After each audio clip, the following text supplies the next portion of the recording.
পাগলের বুক জুড়ে আজ নাই রে আপন জন, একলা থাইকা ক্ষণে ক্ষণে কান্দে আমার মন রে, একলা থাইকা ক্ষণে ক্ষণে কান্দে আমার মন।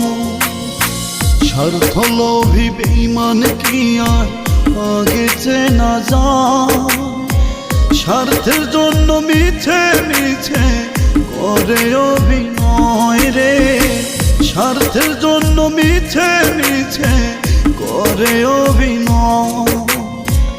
এই পাগলের বুক জুড়ে আজ নাই রে আপন জন, একলা থাইকা ক্ষণে ক্ষণে কান্দে আমার মন রে, একলা থাইকা ক্ষণে ক্ষণে কান্দে আমার মন।